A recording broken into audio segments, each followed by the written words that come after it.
네, 1부에서는 5장에 걸쳐서 역사를 살펴봤고요. 2부는 유산을 다룹니다. 바울이 어떤 유산을 남겼냐. 그래서 바울과 그의 편지들에 대한 어떤 뭐 해석의 역사라고도 볼 수 있고, 해석사, 아니면 뭐 영향의 역사, 영향사, 아니면 뭐 수용의 역사, 수용사, 이렇게도 생각을 할 수가 있겠습니다. 그래서 6장에서는 경전으로서의 바울을 이야기해요. 근데 바울이 경전인가요? 음, 바울의 편지들을 얘기하는 거겠죠. 네.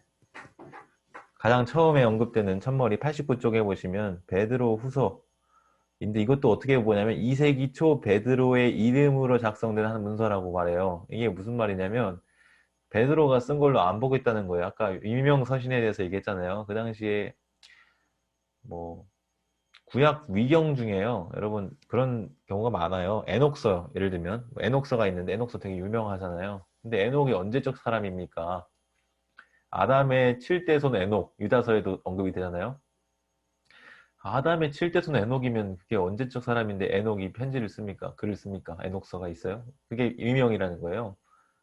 그 유명한 사람의 이름을 빌려서 쓴 거죠. 마찬가지로 베드로 후서를 볼 때도 학자들이 그렇게 보는 거죠. 베드로가 직접 쓴 것이 아니라 사도 베드로의 이름과 권위를 빌려서 쓴 편지. 그래서 여기서 베드로의 이름으로 작성된 문서라고 말하는 겁니다. 여기에 바울의 편지들에 대한 아주 흥미로운 인식을 보여준다고 되어 있는데요. 보시면 우리가 사랑하는 형제 바울도 그 받은 지혜대로 너희에게 이같이 썼고 하면서 어떤 사람들이 이제 다른 성경과 같이 그것도 억지로 풀다가 스스로 멸망에 이르느니라. 베드로후서 3장 15, 16절에 이런 언급이 있는데 여기서 우리가 볼 때 신약 성경이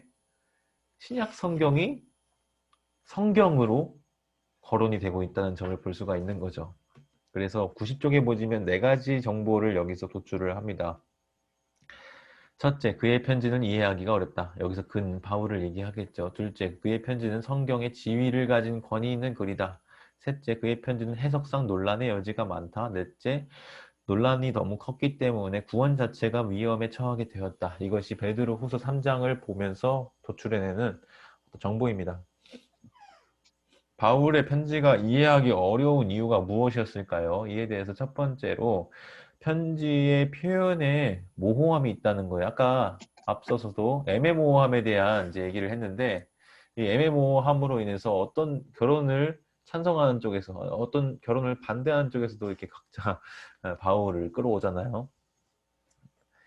예, 그래서 예를 드는데 율법의 텔로스가 되었다고 바울이 로마서 10장 4절에서 말했는데 과연 거기서 텔로스 그리스어를 어떻게 번역할 것이냐? 엔드, 마침, 끝으로 볼 것이냐 아니면 성취, 완성의 텔로스로 볼 것이냐 이게 둘 다 해석이 되는 거예요. 그러니까 이게 모호하다고 하는 거죠. 뭐 이것뿐만이 아닙니다.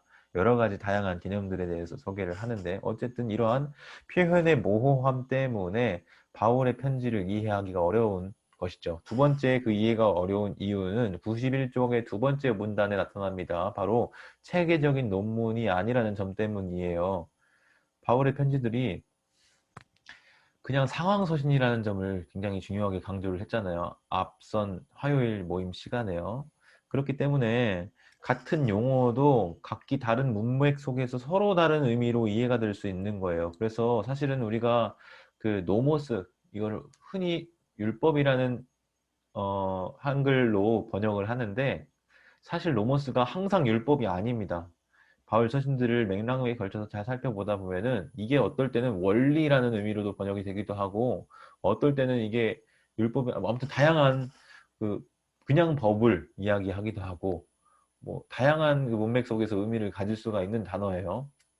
그러니까 이런 문제들이 이제 바울의 편지를 이해하기 어려움을 주는 것이죠. 그 다음에 92쪽에 보시면 이처럼 이 바울이 이해하기 어려운 인물이었다면 그는 또한 권위 있는 인물이기도 했다고 말을 합니다. 그래서 권위가 더해지면 더해질수록 그를 이해하려는 작업이 어려워졌는데 특별히 베드로 후서에서 바울의 편지들은 다른 성경들과 비교가 되는데 이 시점에 이르러서는 그의 편지들이 유대인과 그리스도인들이 성경이라고 부르고 나중에는 그리스도인들이 구약이라고 명명한 책과 동등한 지위를 얻게 된 것으로 보는 거죠. 그래서 초기 그리스도인들이 사실은 다수의 복음서와 서신들을 선별하고, 그러니까 정경화 과정을 얘기하는 겁니다. 필사하여서 유통시키면서 자신의 문서들로 이 성경, 즉 구약 성경을 보충하기에 이르렀을 때 바울의 편지들은 이제 이미 그들이 가장 선호하는 부분에 많은 비중을 점하게 된 것이죠. 그래서 성경적 지위는, 그러니까 바울의 편지들의 성경적 지위는 특별한 독법을 요구했고 이에 대한 기대감도 한층 높여주었다. 이렇게 얘기를 합니다. 94쪽으로 넘어가 보시면 바울 서신이 이처럼 성경적인 지위를 갖는다는 것은 바울이 그의 글을 해석하는 이의 어떤 현 상황에도 발언권을 가질 것을 기대하게 만든다는 의미다. 이게 무슨 말이냐면 바울은 지금 우리와는 상관이 없는 예전 사람인데 그 사람이 지금 오늘날 살고 있는 우리들에게 뭔가를 말해준다는, 조언한다는 거죠. 발언권을 가진다는 거예요. 왜? 성경의 저자의 지위를 가지게 되었으니까 말이죠. 그런 권위가 이제 주어졌다는 거죠. 어, 이제 바울이 남긴 여러 가지 다양한 유산들이 있지만 그 중에 가장 큰 족적에 대해서 94쪽 맨 아래쪽 부분에 언급을 하는데 그가 구원의 내러티브를 서술한 범위 그리고 그가 개인적, 사회적인 수준에서 그 의미를 해석하는 깊이에서 그 큰 족적을 찾아볼 수 있다고 말합니다. 그래서 이 영역에서만큼은 바울을 넘어설 자가 없을 만큼 가히 독보적이다. 그리고 가장 풍부한 사고력을 가진 그리스도의 신학자였다라고 보는 거죠. 그러니까 구약 성경을 바울만큼 이렇게 풍성하게 구원의 내러티브를 서술한 사람이 없다고, 그리고 개인적인 수준에서 사회적인 수준에서 심지어 우주적인 측면까지도 포괄하면서 그 의미를 해석하는 깊이는 바울만큼 가진 사람 없다. 이렇게 하기에 그가 남긴 유산이 엄청나다고 말을 한 거죠. 바울의 유산 첫 번째 보시면 바울의 비전입니다. 바울의 비전, 태초부터 영원까지를 바라보는 그 바울의 비전이 특별한 유산인 것이죠. 그래서 아담과 함께 시작된 인류의 역사를 그리스도의 재림과 함께 절정에 이르는 것으로, 그리고 이 역사의 마지막 세대에 우리가 지금 살고 있다고 믿었고 이런 시간표들을 나름대로 구성했다는 점에서 그 바울의 비전이 우리들에게 끼친 영향이 크다는 거죠. 그 우주적인 관점까지도 포괄하고 있습니다. 96쪽을 보시면 두 번째 그 바울의 유산, 인간의 상태에 대한 진단이에요. 인간의 상태가 어떠한지를 그렇게 파악하고 분석한 그의 깊이가 그 후대에 아주 큰 영향을 줬다는 거죠. 여기서 가장 핵심적인 것이 죄라고 하는 용어인데 이 용어에 대해서 위법 행위들을 가리키는 데 사용하기도 했고 혹은 인류를 사로잡고 있는 어떤 세력으로서 어떤 파워로 그 죄를 가리키기도 했습니다. 97쪽에 보면 그 바울이 남긴 세 번째 유산은 무엇이냐? 구원 개념이라는 거예요. 구원과 관련된 수많은 핵심적인 은유를 제시했는데 예를 들면 칭의라고 하는 용어, 속량, 해방, 속죄, 축복, 생명, 입양, 그리스도에게로 참여하는 이 다양한 은유들이 모두 구원과 관계되어 나타나는데 이것이 구원의 의미를 다양한 각도로 탐구할 수 있는 어떤 커다란 보고를 제공했다라고 보는 거죠. 특별히 서구 그리스도교 전통, 즉 서방교회 전통에 따르면 아우구스티누스가 이 바울의 관점을 그대로 이어받았거든요. 그 중에서도 속죄나 어떤 법정적인, 칭의적인, 제의적인, 칭의적인 그 은유에 크게 의존해 왔습니다. 그런가 하면 서방교회와 반대되는 동방교회 전통이 또 있죠. 오늘날 개신교는 주로 서방교회 전통을 많이 따르기 때문에 이 동방교회 전통과 유산을 사실 잘 알지 못합니다. 어쨌든 그 요하네스 크리소스토모스 그리고 카파도기아 교부들 이런 인물들이 있는데 뭐 대바실리우스나 니사의 그리고리, 나지아준스의 그리고리 이름들 많이 들어보셨을 거예요. 4세기 이후로 이런 인물들의 영향 하에 신자가 성령을 통해 하나님께 참여하도록 이끄는 그런 변화 그리고 갱생의 은유 이렇게 동방교회와 서방교회가 각각 바울의 구원의 은유에서 강조점으로 취한 게 다르다는 거죠. 서방교회는 속죄, 법정적인 칭의 이런 측면의 구원의 은유를 굉장히 강조했다고 한다면 동방교회는 어떤 변화, 갱생의 은유를 동일하게 바울로부터 가져왔다는 거죠. 여기서 그냥 여담인데 크리스토스토모스라고 하잖아요. 우리가 뭐 토무스라고도 하는데 이 모스와 우스의 차이를 혹시 아시나요? 저는 사실 이게 잘 이해가 안 돼가지고 한번 어떤 교수님한테 물어본 적이 있는데 아주 명쾌하게 답을 주셨습니다. 어, 라틴어로 쓰면 우스예요. 헬라어로 쓰면 오스입니다. 우리 헬라어 변형 다 아시죠?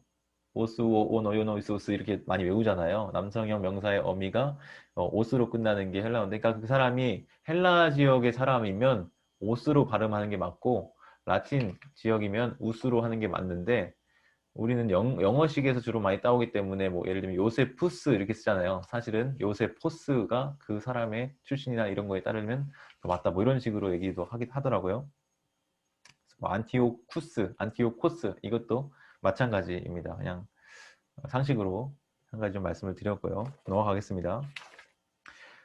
그래서 이 바울의 언어가 서방교회, 동방교회에 따라 각각 좀 다르게 차용되었던 것처럼 여러 철학적인 관점과도 잘 조화를 이루면서 적응력이 뛰어난데 구원 및 이에 따른 인간의 자아 실현에 관한 그의 이해가 스토아 학파나 뭐 신플라톤주의나 아리스토텔레스주의나 현대에 와서는 헤겔, 신존주의 철학자 등에 의해서도 다양한 철학적인 옷이 입혀졌다고 말을 합니다. 뒤에서도 이제 한 10장 사회문화적 비평가로서의 바울 부분에서 이 내용이 나오는데 바울과 현대철학이라는 책도 보니까 국내 새물개 플러스 나온 게 있더라고요. 김성민 교수님이신가 잘 모르는데 보니까 배구인 목사님께서 한 달 한 권으로 그 책을 진행하신 게 있는 것 같더라고요. 혹시 관심 있으신 분들은 그 책 읽어보시고 그 영상도 좀 참고하시면 도움을 얻으실 수 있으리라 생각이 드는데 저는 관심 분야는 아니어가지고 잘 보진 않았습니다만 예, 어쨌든 이 어떤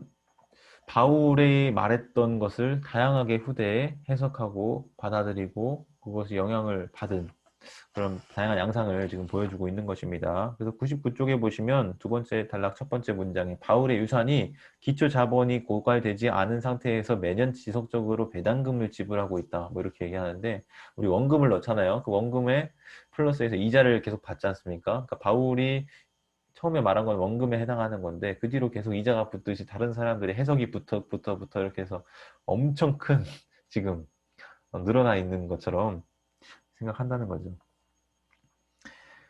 근데 이제 여기서 문제가 있는데 정말 끝이 보일지 않을 정도로 그 바울이 말한 것으로부터 잠재적인 의미를 많이 그 본문에서 끌어낸다는 점 이건 참 신기한 거죠. 그래서 마치 역사학자들이 궁극적으로 성배를 찾아 나가는 그 작업인 양 이해하기도 하는데 그렇게 해서는 안 된다. 뭐 지금 얘기를 합니다. 그래서 오히려 우리는 이 작업을 각 시대와 각기 새로운 정황에 속한 해석자들이 이 본문과 깊은 대화를 나누면서 결코 어떤 최종적이거나 수정 불가능한 단 하나의 의미만을 찾는 데에게 해서는 안 되고 여러 가능성을 담고 있는 다양한 의미를 탐색하는 것으로 이해해야 한다. 이런 대화의 중요성을 바클레이가 6장 말미에서 소개하고 있죠. 그래서 뭐 바울의 그 사상의 깊이, 그 넓이 그걸 인정하고 받아들이는 쪽으로 얘기를 합니다. 사실 보통 학자들은 역사적인 의미를 굉장히 추구해서 이것이 그때 그 당시에 어떤 것을 의미했는가 라는 점에 굉장히 관심과 주의를 기울이잖아요. 근데 지금 사실 바클레이도 학자로서 그거에 관심과 주의를 기울이는 사람임에도 불구하고 그것을 어떤 단 하나의 의미로 규정해서는 안 된다고 말을 하는 거죠. 그 의미가 해석될 수 있는 다양한 여지들을 열어놓는 그런 좀 포용적인 모습을 볼 수가 있는 것 같습니다.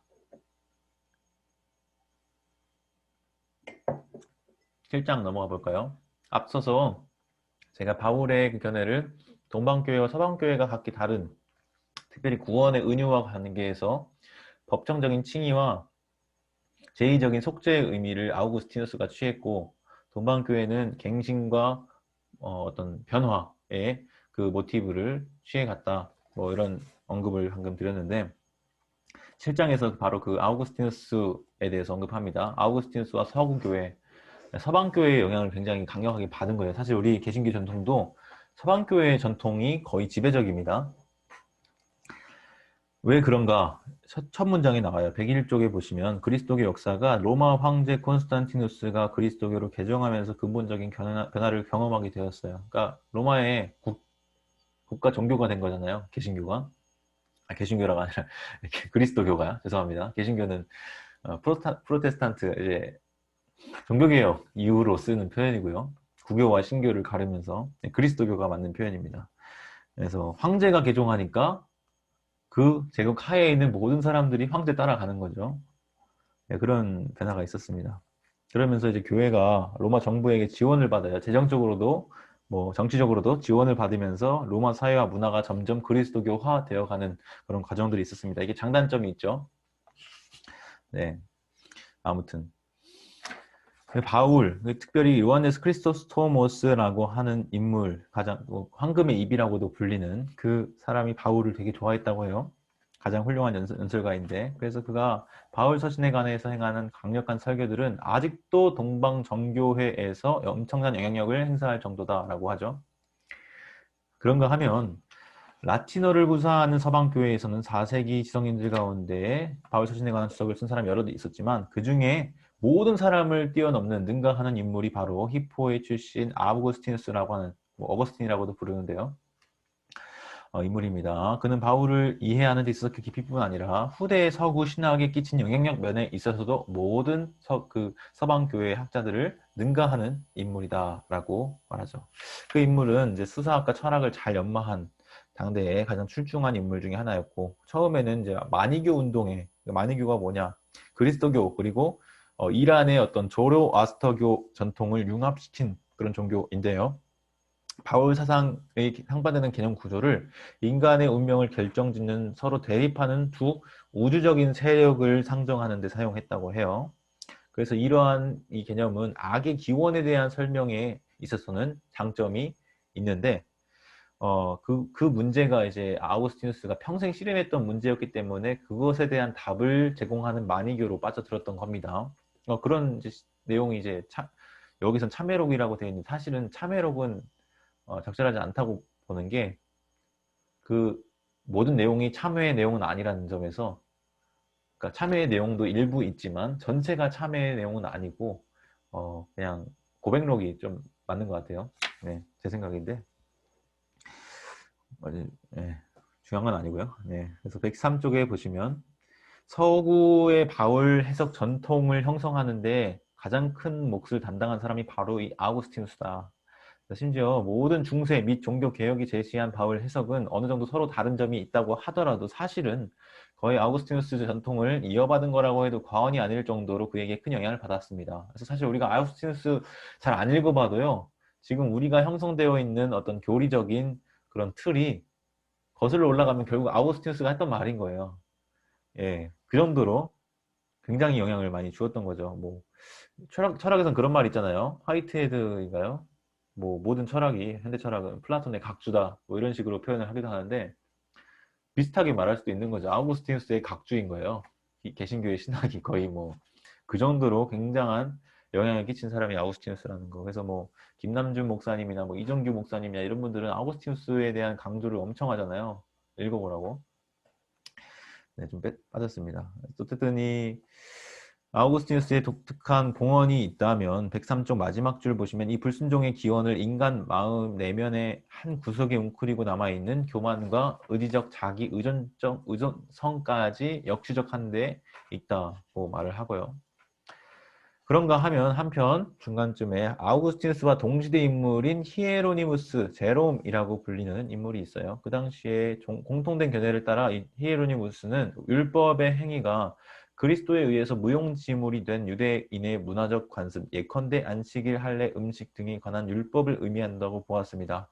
자, 여기서 다시 한번 지금 유대인의 문화적 관습이라고 표현된 이 어구가 제가 여러 번 말씀드렸던 유대인의 정체성 표지, 아이덴티티 마커, 바운더리 마커와 같은 거예요, 사실은. 할례, 음식, 안식일 이런 율법들을 유대인이 어떤 정체성을 가진 인물들인지를 보여주는 독특한 행위들인 거죠. 사실 바울에 관한 세관점이라고 불리는 이런 주장이 완전히 새로운 것이라기보다는 이미 언제예요? 이게 342년, 420년경, 4, 5세기경에 제롬에 의해서도 이미 말해진 바 있는 그런 입장인 거예요.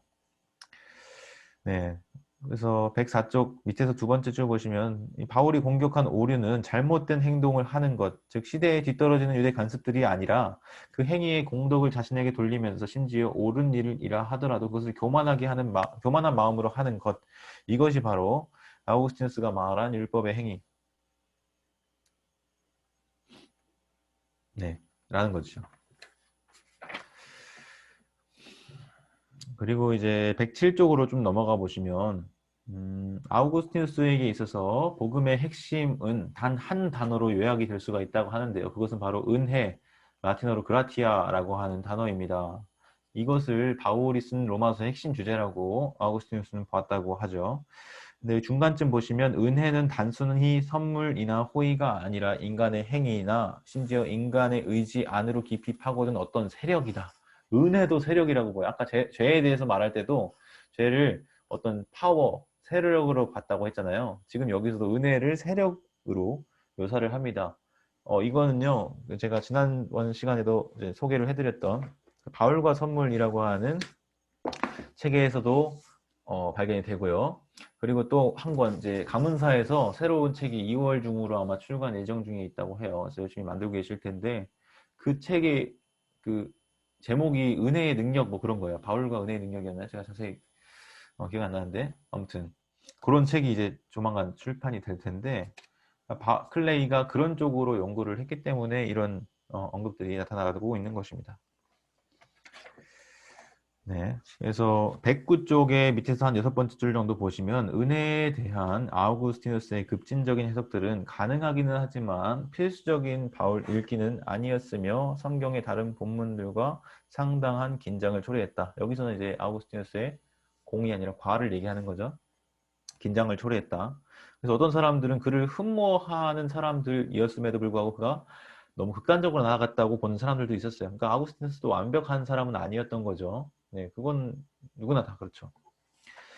예, 그래서 110쪽에 넘어가면 이제 하나님의 과분한 은혜가 어떤 의미에서든 신자의 존재 자체의 구성 요소라는 그런 바울의 개념이 아우구스티누스의 정확하고 강력한 수사학을 통해서 역사 속에서 지속적으로 울려 퍼질 것이다. 그래서 아우구스티누스의 천재성은 바로 이 모티프를 평범한 신자의 개인적인 경험과 연결시킨 데 있다. 이렇게 이 자유의지와 자연과 자격, 그것과 은혜에 대한 연결을 통해서 설명을 합니다. 그래서 이 아우구스티누스가 가진 그리고 바울 해석, 그의 바울에 대한 주장, 바울에 기반한 주장, 이런 논쟁 능력들은 바울이 말하는 어떤 본질을 다소 흐리거나 변질시킨 면도 있을 수도 있다. 그러나 바울의 목소리가 더 명료하게 들리게 했다는 점에서는 아우구스티누스의 공이 굉장히 크다. 지금 뭐 바클레가 이런 식으로 평가를 합니다. 그래서 이 아우구스티누스에 대한 평가는 아까 바울과 선물 이 3장 2절인가에 한 30쪽 정도, 20쪽 정도를 아우구스티누스에 대한 평가를 다루고 있어요. 그래서 그 부분만 따로 한번 살펴보셔도 좀 더 보충적인 설명들을 얻어갈 수 있을 것 같고요. 네. 좀 넘어가서 112쪽의 맨 아래쪽 보시면 결국 이 그리스도교 신학 전통 안에서 그가 차지하는 위상 때문에 그의 편지들은 정말 감당할 수 없는 책임을 짊어질 수밖에 없다. 근데 뭐 아래서 한 7번째 보시면 하지만 우리가 살펴본 바와 같이 이러한 중요한 본문들에 대한 해석이 그 본문의 원래의 의미를 재발견하는 데만 국한될 수는 없고 아우구스티누스가 남긴 유산에 얼마나 동의할지 그 여부와 상관없이 그가 바울과 함께 깊이 있게 나눈 대화가 실로 풍요롭고 심오했을 뿐만 아니라 서구 신학과 문화에 지대한 영향을 미쳤다는 사실은 결코 부인하기 어려울 것이다 라고 말하면서 굉장히 긍정적으로 평가를 하는 부분입니다. 흔히 교율이나 조직신학에 대한 무용론의 그런 주장들이 있잖아요. 다 필요 없다. 그래서 그런 그 걔네들에 대한 반박이라고 볼 수도 있겠어요. 그러니까 여기서는 보수적인 입장 편에 서는 거죠. 네. 8장으로 넘어가시면 아우구스티누스 다음에 바로 점프해서 이제는 개신교 전통으로 넘어갑니다. 종교개혁 이후에 개신교 전통 안에서의 바울을 살펴보는데요. 16세기 종교개혁자들이 바울에게 부여한 핵심적인 역할, 그것은 개신교주의가 신학과 예전과 영성에 있어서 매우 바울적인 성격을 띠도록 만들었다고 합니다. 성경 전체를 이제 바울의 관점에서 읽을 뿐만 아니라 그리스도교 신학 전체를 동일한 관점으로 통일하려고 하는 시도는 전적으로 개신교의 독특한 현상이었다고 말하죠. 그러니까 개신교 이전에, 즉 16세기 종교개혁자들의 그 시대 이전에는 뭐 이런 독특한 현상은 뭐 없었다는 식으로 지금 평가를 하는 거예요. 특별히 루터와 칼빈에 대해서 소개를 합니다. 첫 번째 루터를 보는데요. 루터는 성경의 권위를 그것이 전통적이든 제도적이든지 간에 그리스도교의 다른 모든 권위 위에 올려놓았죠.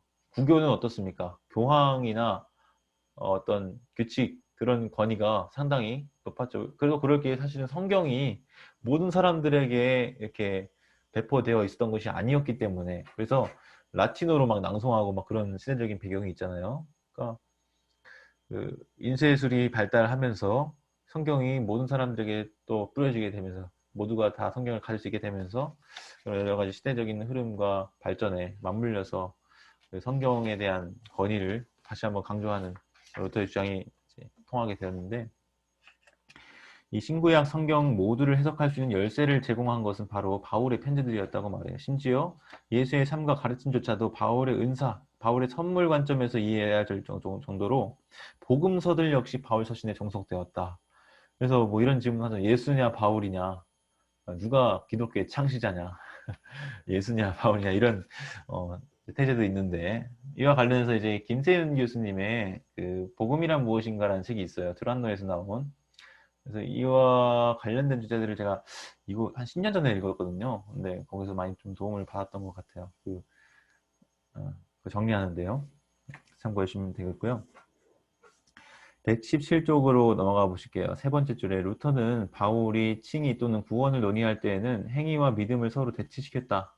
이렇게 주장을 했어요. 왜냐하면 믿음은 공로와 상관없이 이미 충분히 그리고 값없이 주어진 그리스도의 선물을 옮겨지는 것이기 때문에 그런가 하면 행위는 인간의 행위가 구원을 얻는다는 그 수단이 된다는 잘못된 생각과 죄악에 물든 자신감을 나타내는 것이기 때문에 바울이 이것을 대척점에 둔 것으로 믿음과 율법의 행위 혹은 행위를 대척점으로 놓은 것으로 루터는 이해했단 말이죠. 이것이 루터파적 율법관 이렇게 묘사를 하겠습니다.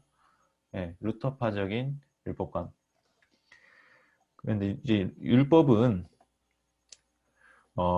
우리의 깊은 죄성을 드러내면서도 우리를 그 곤란한 처지로부터 구할 수 없는 정당한 하나님의 요구를 나타내는 것인 반면 복음은 하나님이 구원을 위해 필요한 모든 것을 이미 그리스도 안에서 우리에게 주셨다는 기쁜 소식이다. 이것이 루터가 이해한 내용입니다. 예. 근데 이제 118쪽에 보시면 바울은 칭의에 대해서 이야기할 때 근본적으로 새로운 언어가 주어졌다고 하는데 바울은 도덕적인 변화를 통해서 우리를 의로운 자로 만드시는 하나님이 우리를 도덕적으로 변화시켜서 우리를 의로운 자로 만드시는 것에 관하고 있는 것으로 말하지 않았다. 이게 루터의 주장입니다. 근데 그 당시에 로마 카톨릭은 의화, 의롭게 만드시는 뭐 의의 주입 뭐 이런 표현들이 있잖아요. 그 당시 카톨릭 교리가 그런 식으로 전개가 되고 있었거든요. 그러니까 루터가 그것을 반박하면서 그게 아니다. 하나님은 우리가 믿음으로 그리스도와 연합되어 있는 한 우리를 의롭다고 여겨주시는 것에 관해서 말하고 있는 것이다 라고 하면서 칭의라고 표현하잖아요. 우리 이신칭의의 그 복음을 생각을 한 거죠. 그래서 의의 주입이 아니라 의의 전가. 이거 뭐 신대원에서 제가 공부했던 내용들인데 이렇게 또 써먹네요. 네. 그래서 우리는 아직도 흠이 있고 죄로 물든 상태로 남아있지만 그리스도 안에서 우리는 의롭다 함을 얻은 것이다 라고 하는 이 역설이 루터가 이해한 바울의 복음입니다. 이러한 이해가 119쪽에 보시면 여섯 번째 줄에 유터 이후에 개신교 영성의 핵심 정서로 우리 가운데 자리 잡게 되게 된 것이죠.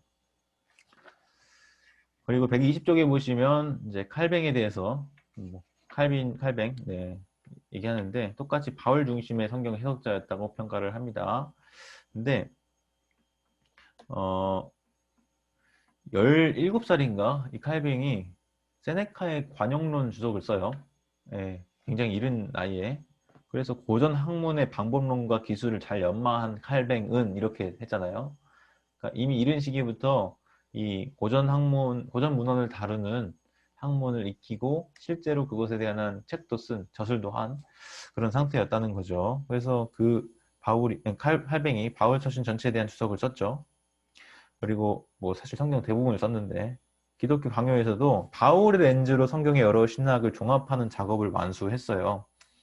그래서 옛 언약과 새 언약의 그 대비를 역사의 총체적인 윤곽을 보여주는 데 활용을 했고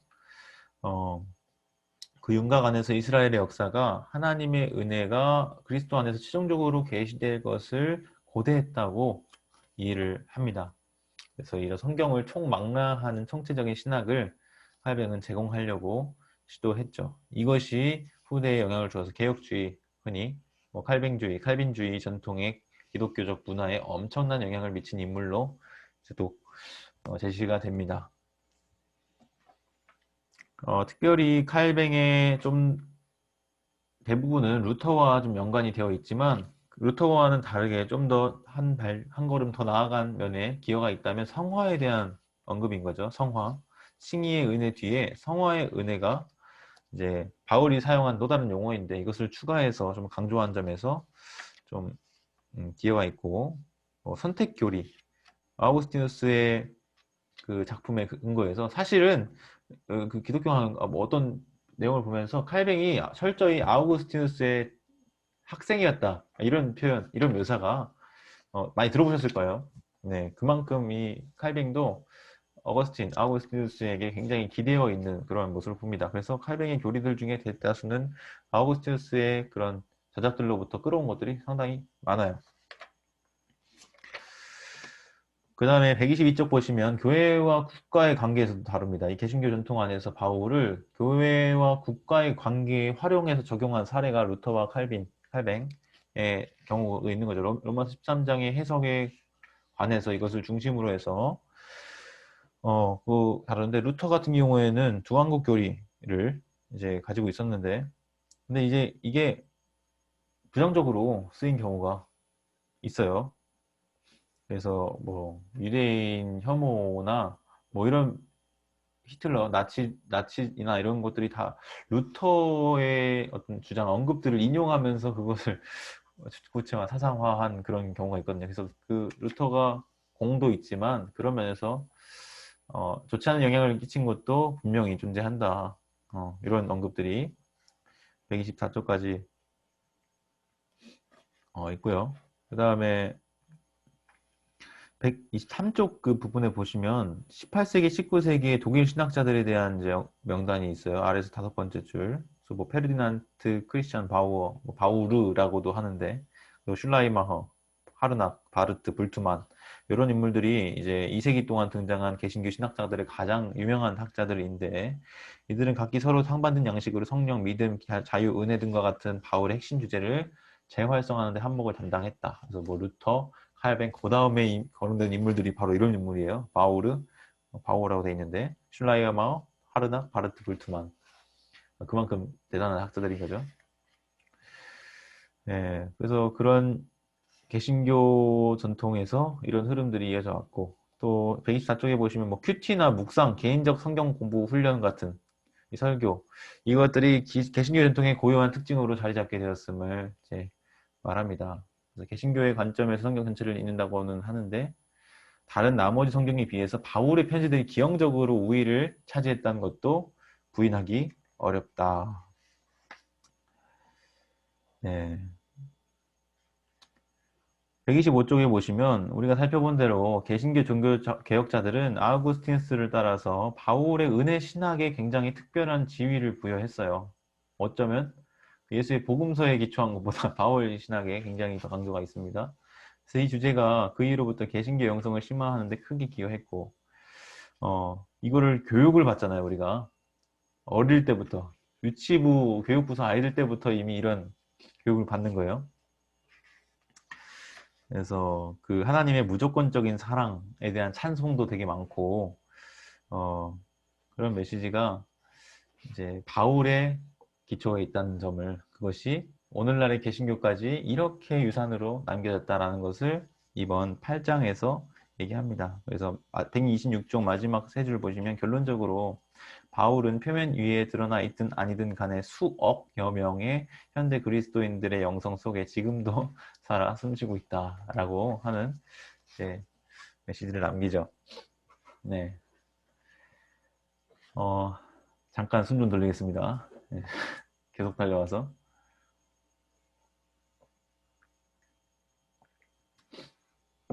여러분들 계속 듣고만 있으시니까 좀 지루하진 않으신가요? 네. 지금 8분 정도 들어와 계신 것 같은데, 뭐 채팅으로라든지 이렇게 하실 말씀 있으시면 언제든지 말씀하셔도 좋고요. 아니면 뭐 10장까지 마저 하고 그때 시간이 남으면 해주셔도 좋을 것 같습니다. 네, 9장 이어서 가겠습니다. 유대교 그리스도교 관계 안에서의 바울인데요. 바울은 자기 자신을 유대인으로 묘사했을 뿐 단 한 번도 그리스도인으로 표현한 적이 없대요. 늘 자기 자신을 유대인이라고 표현했지 그리스도인이라고 표현 안 했다는 거죠. 근데 이 용어는 당대에는 고안된 것이 아니었고 그리스도라는 표현을 말하는 겁니다. 그럼에도 그의 편지는 첫 4세기에 걸쳐서 유대인 공동체들과 점차적으로 분리되어서 나갈 뿐만 아니라 유대주의로부터 자각적으로 차별화를 시도해 나갔던 그리스도교 교회 안에서 대대적인 환영을 받았다고 합니다. 그 기간 동안에 물론 그 이후에도 유대인들과 유대주의에 대한 다양한 바울에 관한 그 다양하고도 엇갈리는 생각들은 상당히 껄끄러운 관계로 발전하는 데 중요한 역할을 담당했다고 하는데요. 특히 유럽의 반유대주의의 역사, 그 끔찍한 그 상황, 그 대학살로 이어진 그 끔찍한 상황은, 그 절정은 이 바울 해석의 맥락을 형성할 뿐 아니라 이 주제가 도덕적으로도 매우 시급한 문제라는 점을 강력하게 시사해 줍니다. 이러한 이유로 지금 9장에 유대교 그리스도교 관계 안에서의 바울이라고 하는 챕터를 따로 지금 바클레이가 잡은 거죠. 바울의 편지를 보면은 그의 자신의 과거의 유대인 이력을 부정하듯이 보이는 그런 본문들도 있죠. 그런가 하면 유대적인 성장 과정, 배설물로 여긴다고 하는 그런 표현들, 그런가 하면 자신의 유대적인 성장 과정과 그리스도 안에서 새롭게 얻은 현재의 신분 간의 그런 극명한 대조를 나타내는, 그래서 유대교와 그리스도교의 분명한 구별을 미리 예시하는 것처럼 보이는 본문들도 있습니다. 그래서 뭐 갈라디아서 1장, 빌립보서 3장 뭐 이런 출처들을 이제 제시하고 있는데요. 또 이와 동시에 바울이 129쪽 중간 부분쯤에 보시면 유대인들에 대한 염려를 열정적으로 표현하면서 그들을 자기 동족으로 여기는 그런 본문들도 있습니다. 로마서 9장에서 11장 그런 본문에 집중적으로 나타나고 있죠. 이스라엘의 구원에 관해서도 내다보면서 소망하고요. 근데 때로는 이제 할례와 같은 유대 관습들에 대해서는 무효된 것처럼 또 상대화된 것처럼 보기도 하고, 또 때로는 긍정적으로 또 마음의 할례를 받아야 된다고 그렇게 영적으로 해석할 때도 있습니다. 어쨌든 바울은 어떤 문제든지 간에 모든 사람에게 모든 모양의 사람이 될 수 있었다는 거예요. 그래서 해석의 역사가 잘 보여주듯이 그의 유사는 서로 엄청나게 다른 해석을 모두 수용할 수 있을 정도로 충분히 모호하다. 다시 한번 그 바울의 편지들의 내용의 모호함을 지적하고 있죠. 130 중간쯤에 보시면 초기 교회에서는 율법의 행위에 대해서 다양하게 해석하고 있다. 그 예로 제시하고 있어요. 또 나오죠. 유대인들의 의식 행위, ritual practice라고 되어 있는데 이게 두 번, 세 번 언급한 그 정체성 표지, 경계 표지에 관한 또 다른 표현인 거예요.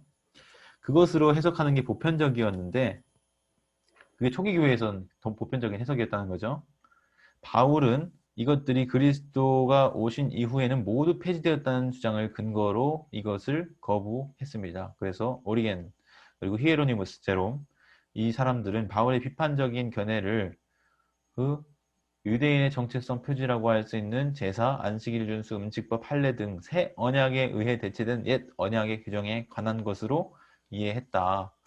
그런데 131쪽 보시면 아우구스티누스는 바울의 논쟁을 행위를 수반한 자랑, 인간의 교만을 겨냥한 것으로 이제 이해했다. 루터는 하나님의 호의를 얻는 데 필요한 것으로 오해한 선한 행위로 이해했다. 뭐 이런 식으로 이 바울의 율법의 행위라는 표현, 이 믿음과의 대조를 어떤 사람은 이렇게 해석하고 어떤 사람은 이렇게 해석하고 그 예를 지금 보여주고 있는 겁니다.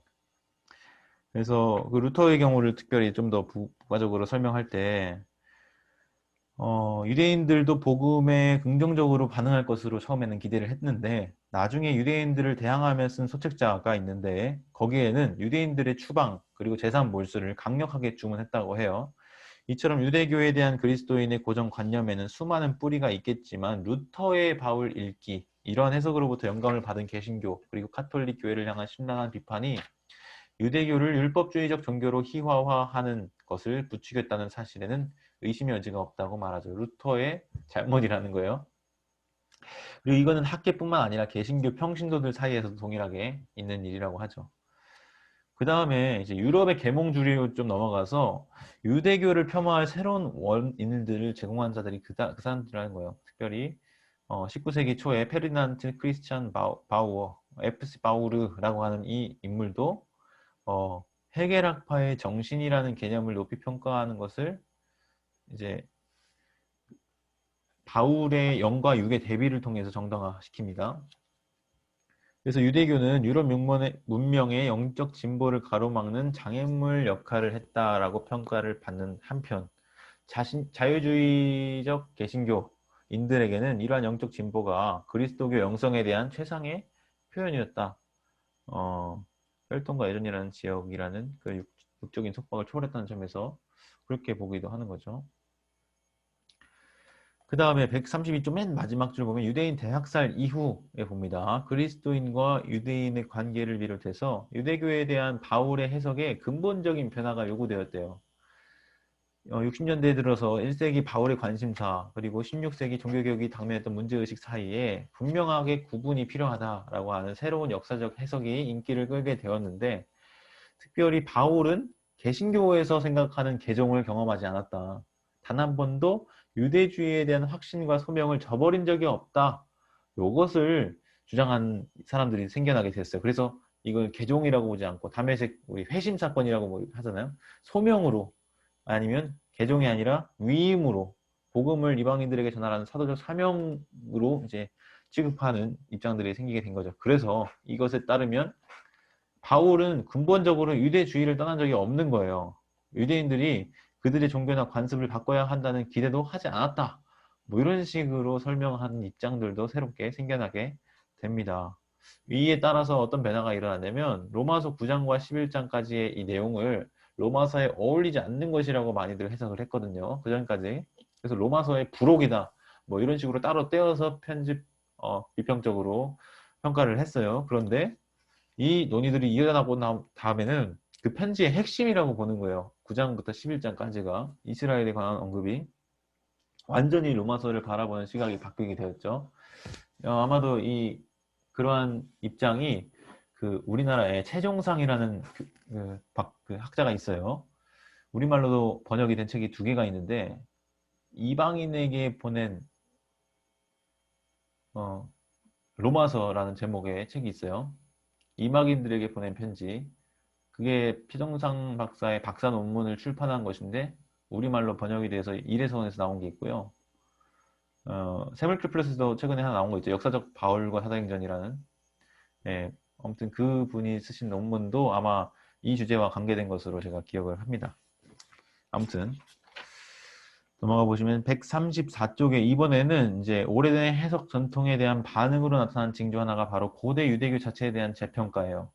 여기서 언급되는 게 무엇입니까? 바울에 관한 세 관점이죠. 이 바울에 관한 세 관점이 시작점이 어디냐면 1977년에 출간된 기념비적인 책, 즉 E.P. 샌더스의 바울과 팔레스타인 유대교라고 하는 책입니다. 지금 제가 옆에 갖다 놔서 보여드릴게요. 굉장히 지금 두꺼운 책이어서 사실 이거 10만 원 주고 살 사람이 몇 명 있긴 했는데 지금 초판 다 나간 걸로 알고 있어요, 거의. 이게 99,000원인가 그랬거든요. 근데 최근에 이게 축약본이 나왔습니다. 그래서 김선영 박사님이 간추린판, 네, 간추린판이에요.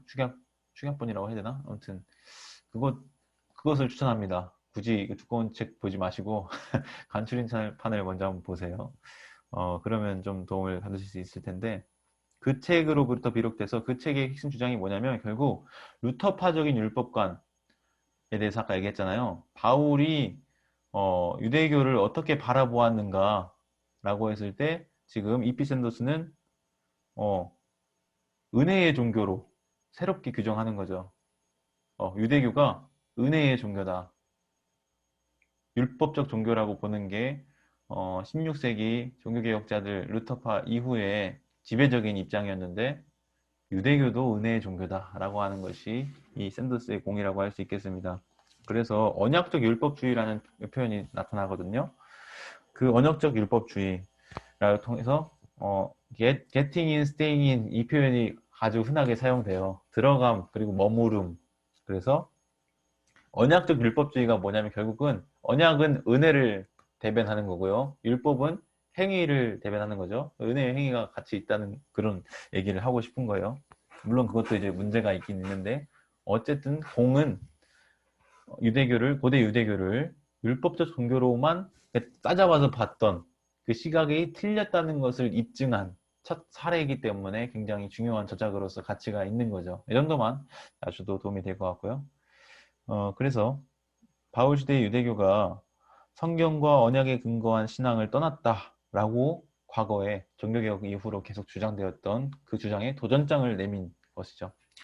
135쪽에 그 샌더스의 바통을 이어서 제임스 던 그리고 톰 라이트, 앤티 라이트가 바울에 관한 세 관점에 대한 주장을 하는데 바울을 종교개혁적인 독법으로부터 분리시켰고 바울의 논쟁이 유대교나 혹은 행위의 근거를 둔 영성 등 신념에 대한 반대가 아니라 바울의 이방인 선교라는 역사적 문맥에 근거한 것이다. 이것을 천명한 것이 제임스 던과 톰 라이트의 주장입니다. 근데 사실 바울의 관심사는 1세기와 관련된 것이었고 구체적인 것이었기 때문에 후대의 관점으로 그것을 바라보려고 했을 때 나타나는 오류들이 분명히 있었던 것이죠. 그거를 잘 짚어낸 것입니다. 그래서 135쪽 아래서 세 번째 보시면 바울은 과연 민족적 특권과 민족 중심주의의 형태를 공격했던 것일까? 아니면 우리의 이런 시각은 다름이라는 특수성보다는 보편적 동질성을 특별히 선호하는 현대적 성향을 반영하는 것일까? 뭐 이런 질문을 던지죠. 어쨌든 바울이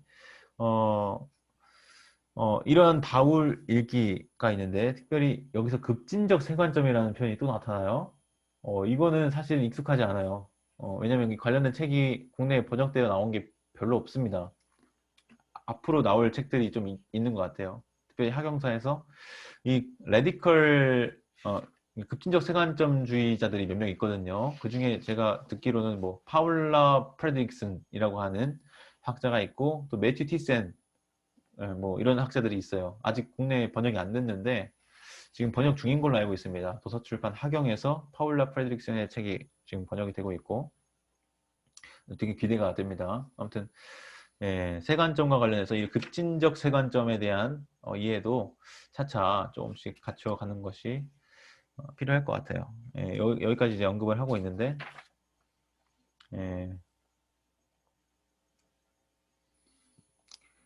그래서 논쟁이 이제 아마도 계속될 것이고 그리스도교가 유대교에 대한 오랜 적대감을 척결해야 할 필요성 때문만은 아니라 앞으로 바울의 편지들이 계속 수많은 논쟁에 불을 지필 연료를 듬뿍 담고 있기 때문에 그래서 계속 논쟁이 계속될 거다. 그래서 우리가 그 논쟁에 좀 관심을 가지고 1세기의 목소리 기울일 뿐만 아니라 그 이후에 해석되어지는 다양한 목소리들의 귀를 기울일 필요가 있다. 그런 이제 메시지를 통해서 남기는 것 같습니다. 마지막 이제 10장인데 50분인데 네, 뭐 할 수 있을 것 같습니다. 52쪽까지 10쪽 정도밖에 안 돼서 사회문화적 비평가로서의 바울인데 이거는 뭐 저도 자세하게는 잘 몰라서 그냥 간단하게만 보고 넘어가겠습니다. 139쪽에 바울의 신학이 극단적인 양극성으로 가득 차 있다 그래요. 강함, 약함, 부와 가난, 자유와 예속 이런 대립적인 요소들이 자주 나타나죠. 근데 이 상반된 개념들을 역설적인 방식으로 대치시키는데 내가 약한 그때에 강하다. 뭐 이런 부요하신 이가 너희를 위하여 가난하게 되셨는데 왜냐면 그의 가난하게 되심으로 말미암아 너희를 부요하게 하시려고 뭐 이런 수사들이 자주 나타나요. 또 내가 모든 사람한테 자유로운데 너 스스로 모든 사람한테 종이 된 것은 뭐 이런 표현들이 있는데 이게 언어 유희나 말장난이 아니라 이미 정해진 용어의 의미를 뒤섞고 가치의 정상적인 순위를 뒤집으며 현실을 이례적인 각도에서 보므로 새로운 의미의 구조를 드러내려는 바울의 특별한 능력이다. 이렇게 묘사합니다. 그래서 뭐 이런 바울의 비전, 이런 시각은 상당히 그 로마 사회에 있어서는 급진적인 도전처럼 들리곤 했다. 이런 평가를 내리고 있어요. 141쪽 보시면 이러한 급진적인 도전의 선언, 그런 평가들이 힘이 있다고 말해요. 사회 질서에 대해서 새롭게 심지어 혁명적인 시각을 제공해 줄 만한 강력한 힘을 가지고 있다. 그래서 그 힘의 영향을 또 살펴보는데 첫 번째 몇 세기 동안 바울의 신학 안에서 나타난 급진적인 성향은 자신들의 문화적 유산을 재상상하고 재구성하는 이들을 매료시켰는데 그 첫 번째 인물이 니체예요. 니체에 의해서 그 바울의 이런 급진적인 도전적인 면이 이제 활용되죠. 뭐 제가 니체 잘 모르는데 기억나는 표현으로는 신은 죽었다 뭐 이런 표현 쓰잖아요. 상당히 도전적이고 급진적인 문구가 아닌가 싶은데 그가 노예 도덕성 이런 표현들도 이제 바울로부터 어, 바울을 고발함으로 그래서 그것이 이제 니체의 주장이 펼쳐지게 되는 것으로 지금 여기서 묘사가 되고 있네요. 그 다음에 뭐 니체 다음으로는 칼바르트에 대한 묘사도 있죠. 칼바르트도 우리가 많이 들어서 알고 있잖아요. 자유주의자들의 놀이터에 던져진 폭탄, 로마서 주석. 그게 그 당시 자유주의자들이 하나님의 그 초월성을 인정하지 않는 그 분위기에 대항해서 하나님의 초월성을 강조하는 하나님의 내재적인 측면만을 강조하던 그 당시 신학자들에게 던진 폭탄과 같다. 이렇게 이제 표현이 되었는데 어쨌든 그 바르트의 그 사상의 원천도 바울에 기대어 있고 기반하고 있다. 뭐 142쪽에 특별히 그 바르트가 고백교회에서 지도자 역할을 했던 특별히 히틀러에 대한 충성을 거부했던 그 고백교회에 속해 있다는 거잖아요. 그런 면에서 또 급진적인 도전 그 면을 볼 수가 있다는 거죠. 그리고 그보다 더 최근에는 다수의 유럽 학자들 이름이 나열되어 처음 들어본 이름도 있어요. 저는 야곱 타우베스는 제가 잘 모릅니다. 뭐 조르조 아감벤, 지젝, 뭐 브레튼, 바디우 이런 인물들이 있는데 이런 철학자들도 아까 바울과 현대 철학 제가 언급했던 그 책에서 다룰 것 같아요. 그 현대 서구 세계의 정치적 문화적인 맹관을 뚫고 이 맹관이라는 표현이 지금까지 뭐 쌓여져 있던 그 아성을 뚫고 새로운 가능성을 상상할 수 있게 해줄 수 있는 사상가 인물 바울이 그런 인물이라는 거죠. 재발견했다고 합니다. 그래서 바디우는 어, 바디우 책을 안 읽어봤는데 37년생이래요. 되게 오래됐네요. 네,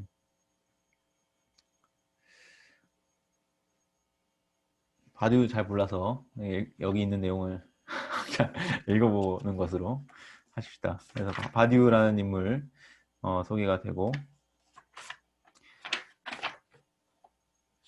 음,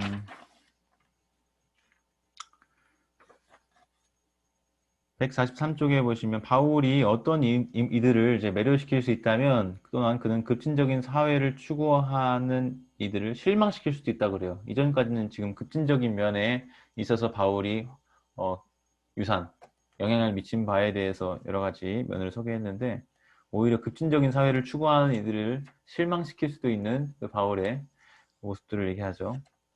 그래서 바울의 편지들이 노예제도 문제에 있어서 찬성과 반대, 이런 양쪽의 근거로 다 활용이 될 수가 있는 거예요. 그래서 전형적으로 바울이 현대적이고 자유주의적인 입장을 대변하리라는 이런 시대적인 사고적인 발상에서 비롯된 이 실망이 일어나게 되는 거죠. 그래서 바울과 현대성 간의 이런 불협화에 대해서 다양한 이제 예를 소개하고 있습니다. 노예제도도 그렇고, 노예 해방을 옹호한 인물로 무조건 인용할 수는 없는 거 이제 들고 있고요. 또 성별 145쪽에 나타나는데 성별 그리고 성 개념과 관련해서도 바울을 그걸 지지하는 쪽이나 반대하는 어떤 한쪽으로 갖다 쓸 수 없는 그런 애매모호함이 또 여기서도 발견되게 됩니다. 그리고 뭐 146쪽에 보시면 유니아스를 남자로 오역되고 있는 것으로 지금 보네요. 유니아는 심지어 사도들 중에 뛰어난 사람으로 묘사가 되고 있는데, 그래서 이 여성의 리더십 관련해서도 책이 아까 굽타책에서도 다루고 있어요. 굽타책 10강에서 여성의 리더십에 관한 논의를 한 30쪽 정도 소개하고 있고, 거기서 참고 문헌 여러 가지 소개하고 있거든요. 그리고 샘물결에서 나온 스펙트럼 시리즈 보시면 노란색으로 된 여성 리더십 논쟁이라는 책이 있습니다. 그 책에서 여성 리더십에 관한 4가지 관점에서 린다 벨빌이나 뭐 크레이그 블럼버그나 뭐 이런 학자들 4명 이렇게 해가지고 상보주의, 뭐 평등주의, 뭐 이렇게 줄을 세워요. 거기서도 제가 그 책을 스터디를 따로 했었는데, 여성 리더십 관련해서 다루어지는 성경 본문들 이런 것들을 성경 신학적, 성서학적으로 잘 다루고 있다는 점에서 살펴볼 만한 그런 책이 아닌가 생각이 됩니다. 그리고 어쨌든 이런 노예제도나 성별, 성 문제와 같은 이런 면에서 예시를 들어서 소개를 해주고 있고요.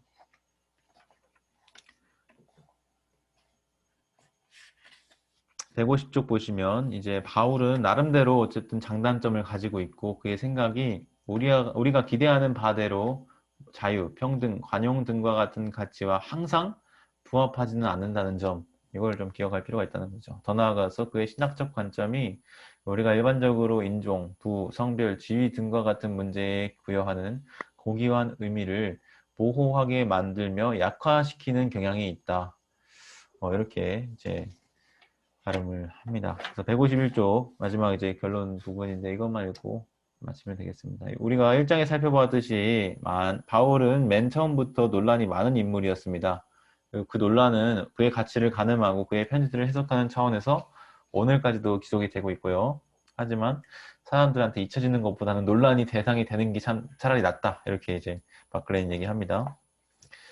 그래서 그 신학적 신념에 동의하지 않는 사람들은 권위적이고 공격적인 인물로 생각할 수도 있고, 현대인의 감각과는 먼 태도를 취한 인물로 비칠 수 있고, 그러나 그는 동시에 서구 문화유산과 결코 뗄 수 없는 그런 관계를 가진 인물. 그래서 항상 우리의 어떤 삶 속에 그의 유산이 남아있는 인물로 우리 곁에 있다. 이렇게 보죠. 152쪽 보시면, 하지만 이 기독교 신학이 정경과 대화를 지속적으로 이어가면 바울의 메시지를 새로운 세대와 각기 다른 문화적 맥락에 맞게 중재하고 설명하려는 노력을 그치지 않을 거라고 말합니다. 그래서 그 수학적 그리고 문화적 유연성, 바울이 가진 이 모호함이요, 저주라고 보기보다는 오히려 축복이 될 거라고 말해요. 그래서 의미의 다양성을 지금 계속해서 바클레이는 독려를 하는 것 같습니다. 그래서 창의적인 번역, 그리고 새로운 해석들을 충분히 생성해낼 만큼 이 본문들이 열려 있고, 그래서 그의 메시지가 자칭 좋은 소식이기 때문에 바울 해석자들은 그 메시지 안에서 새로운 것을 창조하고 사람들을 해방시키고 구원하고 삶을 변화시키는 능력을 더욱더 새로운 방식으로 끄집어낼 것이다, 이렇게 전망하면서 이렇게 바울에 관한 역사 그리고 유산에 대한 소고를 마치고 있습니다. 어쨌든 오늘 이렇게 2시간여 남짓 하면서 10장까지 다 살펴봤네요. 마지막으로 154, 155쪽에 보시면 참고 문헌이 있어요. 그렇게 많지 않은 분량인데, 지금 이 바클레이가 이 책들을 참고했다고 수록하고 있는 책들이거든요. 우리말 번역본을 소개가 안 돼 있는데, 뭐 3번째 언급이 되어 있는 존 바클레이의 바울과 선물, 제가 언급해 드렸듯이 이미 번역이 되어 있고요. 그 다음에 소개되어 있는 제임스 던의 캠브리지 컴패니언 이 바울 있잖아요. 이거는 번역이 되어 나오면 정말 좋을 책이라고 전 들었어요. 읽어보진 않았지만. 그 다음에 이어지는 버벌리 가벤타의 When in Romance, 이 책은 진규선 목사님이라는 분이 지금 번역 중인 걸로 알고 있습니다. 조만간 아마 올해 중인 아니면 늦어도 올해 말에는 우리가 읽어볼 수 있을 것 같은데 되게 좋은 책입니다. 그 다음에 리처드 헤이스의 책이 있어요. 이 책은 지금 가문사 대표이신 여수룬 출판사에서 그 이영욱 대표가 내신 이 책이 있어요. 구약, 바울서신에 나타난 구약의 반항. 이 책도 굉장히 좀 기념비적인 상호 텍스트성 면에서 그리고 반유대주의 극복이라는 면에서 굉장히 중요한 책입니다. 그 밖에 뭐 155쪽에 첫 번째 수록되어 있는 웨인 믹스의 이 최초기 도시 그리스도인들이라고 하는 책도 한국 장로교 출판분가 거기서 이미 황화자라는 분에 의해서 번역이 된 게 있고 IVP에서 박규태 목사님에 의해서 지금 번역이 이미 완료된 걸로 알고 있어요. 그래서 원래 2020년에 나오기로 한 걸로 잘 알고 있는데 밀렸나 봐요. 올해 말이나 이렇게 나올 것 같습니다. 편집 중인 걸로 알고 있고요. 네, 어쨌든 그리고 마지막에 있는 톰 라이트 바울 Fresh Perspectives 신선한 관점, 이 책도 조이북스에서 이미 나온 책입니다. 2007년인가 톰 라이트의 바울이라는 노란 색깔 책으로 굉장히 많이 팔렸어요. 한 5세까지 5천 부 가까이 팔린 것 같은데 아무튼 이런 식으로 살펴볼 만한 또 참고 문헌들까지 소개를 해드린 것으로 오늘 이제 이번 1월 한 달 한 권 단숨에 읽는 바울 또 마칠게요. 여기까지 혹시 여러분들 뭐 주시는 말씀 코멘트도 좋고요. 질문 있으시면 하시고요. 기록은 중지하겠습니다. 여기서 기록은 마치겠고요. 감사합니다.